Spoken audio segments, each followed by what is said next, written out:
और आइए अब बात करेंगे राहुल गांधी की, जो अपनी न्याय यात्रा के साथ थोड़ी देर में अपने पुराने संसदीय क्षेत्र अमेठी में पहुंचने वाले हैं। अमेठी में उनके साथ साथ अखिलेश यादव के भी जाने की चर्चा थी, लेकिन अखिलेश यादव ने अब राहुल की न्याय यात्रा में शामिल होने के लिए अपनी शर्त रख दी है। अखिलेश ने कहा कि अगर दोनों पार्टियों के बीच सीटों का बंटवारा हो जाएगा तो उसके बाद ही वो राहुल के साथ न्याय यात्रा में शामिल होंगे। अखिलेश ने कहा कि अभी दोनों दलों के बीच बातचीत चल रही है, दोनों दलों ने एक दूसरे को अपनी लिस्ट दी है, लेकिन अभी तक सीटों का बंटवारा नहीं हो पाया है।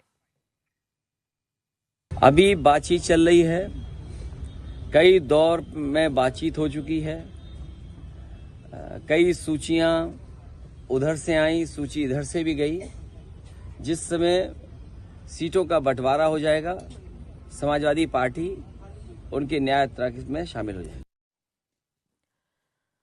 देखिए, संकेत तो समाजवादी पार्टी की तरफ से बड़े दिए जा रहे हैं, अखिलेश यादव की तरफ से बड़े दिए जा रहे हैं। इससे पहले आपको बता दें कि कई सीटों पर अखिलेश यादव अपने कैंडिडेट भी घोषित कर चुके हैं। 11 सीटें कांग्रेस को ऑफर कर रहे थे, लेकिन बात बनती हुई नजर नहीं आ रही है। मेरी सहयोगी रुचि कुमार हमारे साथ जुड़ गई हैं। रुचि, यूपी के इन दो लड़कों का साथ आने वाले चुनावों तक बरकरार रहेगा या यहां पर भी वैसा ही होगा जैसा बंगाल में देखने को मिला, जैसा दिल्ली से संकेत मिल रहे हैं? देखिए, अभी बिल्कुल तस्वीर साफ नहीं है, क्योंकि समाजवादी पार्टी और कांग्रेस दोनों को उम्मीद है कि जो सीटों के बंटवारे को लेकर दोनों पार्टी में बातचीत चल रही है, दोपहर तक उस पर कुछ नतीजे पे पहुंच जाएंगी दोनों पार्टी। लेकिन देखिए, दो तरह के सवाल हैं समाजवादी पार्टी और कांग्रेस के गठबंधन को लेकर। अब समाजवादी पार्टी ने जो लिस्ट कांग्रेस को दी है, पहले वो 10 से 11 सीट दे रहे थे, वो बढ़ के 15 से 16 सीट देने को समाजवादी पार्टी तैयार हो गई है। लेकिन कांग्रेस 21 से 22 सीट मांग रही है। तो ये जो सीटों का फासला है करीब 5 सीट्स का, एक मुद्दा ये है। लेकिन उससे बड़ा मुद्दा ये है कि कांग्रेस समाजवादी पार्टी से बहुत सारी ऐसी सीट्स मांग रही है जो मुस्लिम बाहुल्य सीट हैं। अब समाजवादी पार्टी मुस्लिम बाहुल्य सीट ये वाली जो कांग्रेस मांग रही है वो देने को तैयार नहीं है। कांग्रेस कह रही है समाजवादी पार्टी से कि हमने अपने लोगों से वादा कर रखा है कि हम वहाँ से उनको चुनाव लड़ाएंगे, लेकिन समाजवादी पार्टी कह रही है कि हमारी भी तैयारी, हमारे कैंडिडेट बहुत लंबे समय से वहाँ तैयारी कर रहे हैं, हम ये सीट नहीं दे सकते।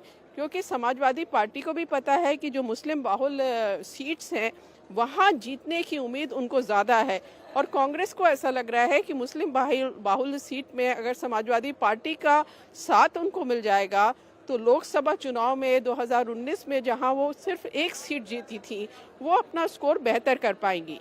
तो मसला यहाँ पे ज़्यादा अटका हुआ है, सीट के नंबर से ज़्यादा ये मसला ज़्यादा अटका है कि जो मुस्लिम बाहुल सीटें हैं वो किसके पास रहेंगी। लेकिन समाजवादी पार्टी के बड़े नेता जो इस पूरी बातचीत में शामिल हैं, उनसे हमारी बात हुई है, उनको ये उम्मीद है कि आज दोपहर तक कुछ तस्वीर साफ हो जाएगी। और राहुल गांधी की यात्रा वैसे तो आज ही अमेठी पहुंच रही है दोपहर के बाद, और कल रायबरेली आएगी। समाजवादी पार्टी ने अभी कुछ दिन पहले ही कहा था कि अखिलेश यादव अमेठी या रायबरेली में राहुल गांधी की यात्रा में शामिल हो सकते हैं। लेकिन अमेठी के जिला अध्यक्ष को किसी भी तरह की जानकारी अभी नहीं है। समाजवादी बिल्कुल रुचि, देखिए, अपने अपने वोट बैंक को संभाले रखना एक बड़ा चैलेंज इन दोनों ही पार्टियों के लिए है, और इसीलिए सीटों के मामले पर पेंच फंसता हुआ नजर आ रहा है। शुक्रिया आपका रुचि तमाम जानकारी के लिए। तो देखिए, राहुल अखिलेश का साथ बरकरार रहेगा या नहीं रहेगा, ये तो आने वाला वक्त बताएगा। यानी आज दोपहर तक ये तय हो जाएगा कि सीटों को लेकर कुछ बात बन पाती है या नहीं बन पाती है। राहुल के सामने एक और बड़ा चैलेंज है, और वो चैलेंज है उनका पुराना संसदीय क्षेत्र अमेठी, जहां 2019 के चुनावों में राहुल गांधी को हार का सामना करना पड़ा था। अब क्या 2024 के लोकसभा चुनावों में अमेठी में राहुल गांधी और स्मृति ईरानी आमने सामने होंगे? क्या अमेठी में राहुल और स्मृति के बीच तीसरे राउंड की लड़ाई भी होगी? अमेठी का मैदान सज चुका है, आज राहुल और स्मृति दोनों यहां पर मौजूद होंगे। थोड़ी देर में राहुल गांधी न्याय यात्रा लेकर अमेठी पहुंचने वाले हैं। अमेठी में करीब 70 किलोमीटर की इस यात्रा में राहुल गांधी अमेठी की 5 विधानसभा से होते हुए गुजरेंगे। राहुल की इस यात्रा का अमेठी जिले में 22 जगह पर स्वागत का कार्यक्रम रखा गया है। साथ ही तिलोई विधानसभा में राहुल एक जनसभा को भी संबोधित करेंगे। वहीं थोड़ी देर पहले केंद्रीय मंत्री स्मृति ईरानी अमेठी पहुंच चुकी हैं। स्मृति ईरानी आज से अमेठी के 4 दिन के दौरे पर हैं। स्मृति ईरानी बीजेपी की जनसंवाद विकास यात्रा में शामिल होने अमेठी पहुंची हैं। वहीं 22 फरवरी को अमेठी के गौरीगंज में स्मृति ईरानी के नए घर का गृह प्रवेश होने वाला है, जिसमें आने के लिए पूरे इलाके के 22,000 लोगों को निमंत्रण दिया गया है। यानी स्मृति ईरानी ने अमेठी को पूरी तरह से अपना घर बना लिया है। ऐसे में अगर राहुल गांधी यहां से चुनाव लड़ने का इरादा करते हैं तो भीषण घमासान होगा। स्मृति ईरानी ने अमेठी से राहुल गांधी को विदा किया था। 2019 के चुनावों में राहुल गांधी को हार का सामना करना पड़ा था। आज एक बार फिर से अमेठी में स्मृति ईरानी और राहुल गांधी आमने सामने होंगे। जहां राहुल अपनी भारत जोड़ो न्याय यात्रा लेकर अमेठी पहुंच चुके हैं, तो स्मृति ईरानी भी जनसंवाद कार्यक्रम के जरिए अब अमेठी में ताल ठोकती हुई नजर आएंगी। आप ये कह सकते हैं कि राहुल गांधी को अपनी ताकत का एहसास स्मृति ईरानी कराती हुई नजर आएंगी। 2022 विधानसभा चुनाव के बाद राहुल पहली बार अमेठी आ रहे हैं, तो वहीं स्मृति ईरानी लगातार अमेठी का दौरा करती रहती हैं। राहुल गांधी जहां भारत जोड़ो न्याय यात्रा को लेकर अमेठी पहुंच रहे हैं, तो स्मृति ईरानी भी अमेठी जा रही हैं। अब भारत जोड़ो न्याय यात्रा के जरिए राहुल गांधी अपनी खोई हुई ताकत को वापस पाने की कोशिश कर रहे हैं, खासकर अपने पुराने संसदीय क्षेत्र अमेठी में। आज और कल उनका अमेठी में रुकने का कार्यक्रम है। इस दौरान वो अमेठी की 5 विधानसभा सीटें कवर करेंगे। तिलोई विधानसभा में एक जनसभा को भी राहुल गांधी कवर करेंगे, यहां पर भी एक जनसभा होगी। वहीं स्मृति ईरानी का जो कार्यक्रम है वो जनसंवाद विकास यात्रा करने का है। वो 4 दिन के दौरे पर अमेठी में है। अमेठी और सलोन विधानसभा में जनसंवाद स्मृति ईरानी करेंगी और 22 फरवरी को गौरीगंज में उनके घर में उनका गृह प्रवेश कार्यक्रम भी रखा गया है, जिसमें बड़ी संख्या में अमेठी के लोगों को बुलाया गया है। यानी अमेठी को अपना घर स्मृति ईरानी ने बना लिया है और इस घर से अब वो राहुल गांधी को चुनौती देंगी। अब राहुल गांधी के सामने सबसे बड़ी मुश्किल ये है कि वो अमेठी का रण क्या एक बार फिर से जीत पाते हैं, क्या अपनी खोई हुई सीट को वापस हासिल कर पाते हैं राहुल गांधी, क्या अमेठी से ताल ठोक पाते हैं, ये बड़ा सवाल है। अब राहुल गांधी प्रतापगढ़ में है। कास्ट पॉलिटिक्स करते हुए राहुल ने पीएम मोदी पर अटैक किया और कहा कि मोदी जी कहते हैं देश में सिर्फ 2 जाति हैं, अमीर और गरीब, ऐसे में वो ओबीसी कैसे हो गए। राहुल ने कहा कि बीजेपी और आरएसएस सिर्फ देश को तोड़ने की कोशिश कर रही हैं। अब जब मैंने जाति जनगणना की बात की, गिनती की बात की, नरेंद्र मोदी जी स्टेज पे जाते हैं, भाषण देते हैं, ऐसे कहते हैं भाइयों और बहनों, देश में सिर्फ 2 जात हैं, एक गरीब है और एक अमीर है। देश में जात नहीं है। अरे भाई, अगर जात नहीं है तो तुम ओबीसी कैसे बन गए? जब जाति जनगणना का समय आया तो नरेंद्र मोदी ओबीसी शब्द को भूल गए। जब पैसे का सवाल आया तो नरेंद्र मोदी ओबीसी शब्द भूल गए, पिछड़ा शब्द भूल गए, कहते हैं 2 ही जात है।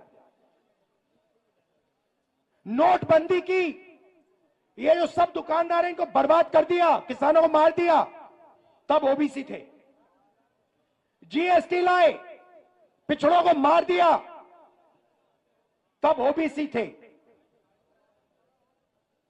14 लाख करोड़ रुपए उन्होंने अदानी जैसे लोगों का कर्जा माफ किया, तब ओबीसी थे। मैंने जाति जनगणना की बात की, सोने की चिड़िया की बात की, धन को बांटने की बात की, तो सिर्फ 2 जात है, नरेंद्र मोदी ओबीसी नहीं है। तो राहुल गांधी प्रधानमंत्री नरेंद्र मोदी को जाति को लेकर उन पर टारगेट करने की कोशिश करते हैं और ये राहुल गांधी के लिए सेल्फ गोल भी साबित हुआ है। इससे पहले जब जब उन्होंने ये बात करने की कोशिश की है, तब तब उन्हें नुकसान का सामना करना पड़ा है। अभी राहुल गांधी के सामने चुनौती है अपने खोए हुए गढ़ को वापस पाना। लोकसभा चुनाव में 2 बार राहुल गांधी वर्सेस स्मृति ईरानी हो चुका है। पहला राउंड 2014 में हुआ था, जब राहुल गांधी अमेठी सीट पर स्मृति ईरानी को 1,07,000 वोटों से हरा चुके थे। दूसरा राउंड 2019 में हुआ और उसी अमेठी सीट पर स्मृति ईरानी ने इतिहास रच दिया। अपने ही गढ़ में राहुल को 55,000 से भी ज्यादा वोटों से हार मिली। अब 2024 का चुनाव आ रहा है। सवाल यह है कि क्या तीसरे राउंड की भी फाइट होगी? अमेठी से स्मृति ईरानी का चुनाव लड़ना तो तय है, लेकिन राहुल गांधी अमेठी से चुनाव लड़ेंगे या नहीं, इस पर अभी कांग्रेस ने सस्पेंस बरकरार रखा है। एक बार फिर से अपने खोए हुए गढ़ को राहुल गांधी वापस पाने की कोशिश करेंगे या नहीं करेंगे, इस पर अभी कुछ भी कहने से पूरी की पूरी कांग्रेस बचती हुई नजर आती है।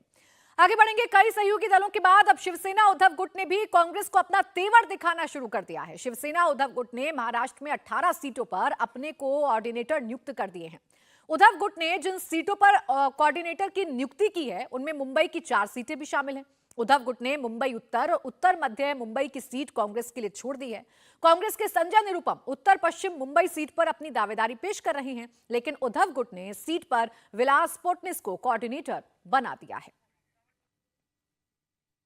अभी काफी ज्यादा जो है कश्मकश चल रही है। 18 जो कोऑर्डिनेटर्स हैं उनको आपकी पार्टी की तरफ से अपॉइंट कर दिया गया, तो ये मान के रखा जाए कि महाराष्ट्र में 18 सीट जो है लड़ने वाली है। उससे अभी तो घोषित नहीं हुआ ना।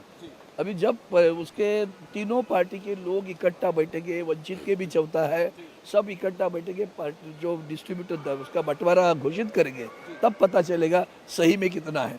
हम अपने लिए नहीं सोचते, हम पूरा गठबंधन का सोचते हैं, तो सभी लोग चुनकर आने चाहिए। कोऑर्डिनेटर में सर 6 लोकसभा की सीटें हैं मुंबई में, लेकिन 4 को ही रखा गया है। आपकी जो लिस्ट आई हो उसमें से तो 2 सीटें, 3 लड़े थे, उल्टा अभी हम 4 लड़ रहे हैं। ये तो सोचो। लेकिन जो विवाद का विषय था सर, विवाद नहीं है, गठबंधन में तय होगा और उसके बारे में आदरणीय उद्धव जी, शरद पवार साहब, थोरात साहब या नाना पटोले जी और अम्बेडकर जी सारे इकट्ठा बैठकर घोषित करेंगे। राजेश कुमार हमारे सहयोगी जुड़ गए ज्यादा जानकारी के साथ। राजेश, ये प्रेशर पॉलिटिक्स का हिस्सा है या उद्धव ठाकरे ये तय कर चुके हैं कि इन सीटों पर तो उन्हें चुनाव लड़ना ही है, चाहे कांग्रेस साथ दे या ना दे? बिल्कुल, जो शब्द आपने इस्तेमाल किया कि आंखें दिखाने की कोशिश है, और ये इस कोऑर्डिनेटर को नियुक्त करके वही कोशिश जो है वो कांग्रेस को की जा रही है शिवसेना के द्वारा। बताने की कोशिश है कि जितनी देरी आप कर रहे हैं, इस देरी के दरमियान जो है वो अपनी सीटें जो हैं वो तय करते जा रहे हैं। 18 सीटों पर कोऑर्डिनेटर जो है वो नियुक्त किए गए हैं। यहाँ पे 3 दौर की एमवीए की मीटिंग चल चुकी है, लेकिन सीटों को लेकर अभी तक फैसला नहीं हुआ। और मुंबई की जो सीटें हैं वो काफी अहम है, क्योंकि कांग्रेस भी मानती है कि मुंबई में उनका दमखम है। ऐसे में 3 सीटों की लिस्ट भी उन्होंने शिवसेना को दे रखी है। उसके बावजूद उन सीटों में से, उन 3 में से सिर्फ 1 सीट जो है उस पे कोऑर्डिनेटर जो है वो नियुक्त नहीं किया गया है। बाकी की 2 सीटों पर उन्होंने कोऑर्डिनेटर भी नियुक्त की गई है। और सबसे जो अहम बात है, संजय निरुपम की सीट, जिसको लेकर लगातार संजय राउत और संजय निरुपम में रसाकसी चल रही है या एक दूसरे पर कहासुनी चल रही है, उस सीट के लिए भी कोऑर्डिनेटर नियुक्त किया गया है। दूसरी सीट जो उत्तर मध्य सीट है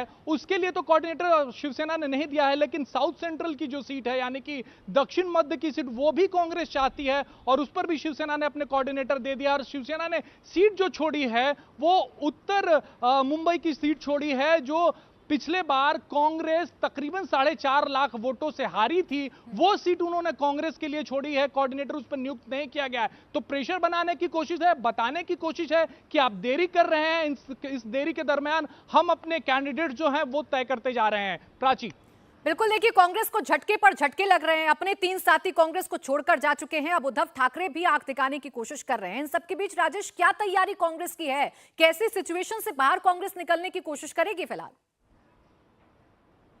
देखिए, फिलहाल कांग्रेस की तरफ से बहुत ज्यादा तैयारी हो ऐसा दिखता नहीं है, क्योंकि मिलिंद देवड़ा की सीट छोड़ने के पीछे बड़ी वजह यही थी कि शिवसेना ने पहले ही घोषित कर दिया था कि दक्षिण मुंबई की सीट से वही चुनाव उनका कैंडिडेट यानी कि सिटिंग एमपी अरविंद सावंत चुनाव लड़ेंगे, जिसकी वजह से मिलिंद देवड़ा ने पार्टी छोड़ दी। बाबा सिद्दीकी हो या अशोक चौहान हो, लगातार पार्टी छोड़ रहे हैं। और जो अंदरूनी हल्के से खबरें आ रही हैं उसमें बताया जा रहा है कई और बड़े नाम जो हैं वो इस कतार में है जो कि पार्टी छोड़ सकते हैं। तो कांग्रेस की तरफ से बहुत तैयारी हो रही है, ऐसा दिखता नहीं है। ये राजेश, जितनी देरी कांग्रेस करेगी, कांग्रेस को नुकसान उठाना पड़ेगा। न सिर्फ उनके अलायंस पार्टनर बल्कि अपने नेताओं का विश्वास भी कांग्रेस से खत्म हो रहा है। यही वजह है कि एक के बाद एक कांग्रेस को कई झटके लग चुके हैं।